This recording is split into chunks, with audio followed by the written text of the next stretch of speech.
देखिए जा है लोगन, यहाँ करेला के भरवा बनता, एक एक काट ले, देखिए हमने तो काट ले बन जाए। और जौन छोटा बा के बीच में से फाड़ ले हम जाए, और वहाँ के कच्चे पे ही निकाल लेवे के बाद एक अंदर के देखिए बीज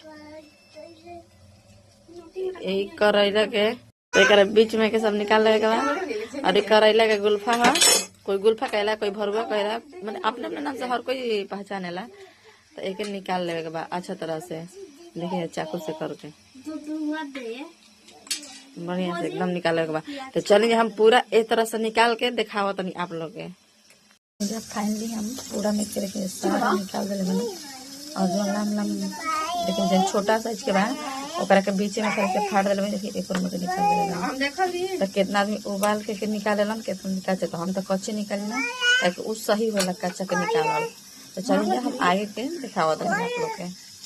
जैसे साइज में प्याज एकदम मिही मिही काट लेवे के बाद, और अपन करेला के हिसाब से तो चलिए पूरा कटा जाता। तो फिर हम दिखाते एकदम मिही मिही काट ले अब जा।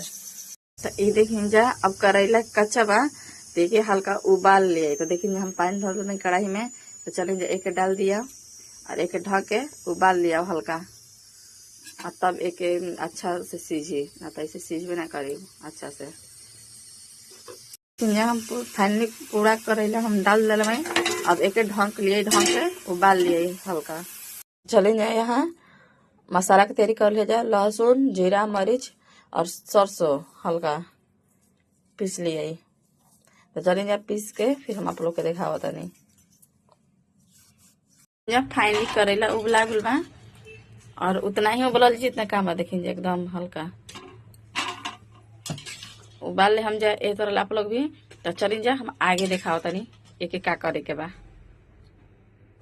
फाइनली मसाला पिसा के बाद सरसों, लहसुन और जीरा, मरीच हल्का सा, देखिए यहाँ धनिया पाउडर बा, हटाइए देखिए धनिया पाउडर हल्का एकदम हल्का, और ये हल्दी पाउडर कलर खातिर। चलिए आप लोग के आगे हम दिखावते हैं। फोरन में जीरा डाले हम जा, और जीरा चटक जाए तो चलिए दिखावते हैं। यहाँ प्याज डाल दिए, प्याज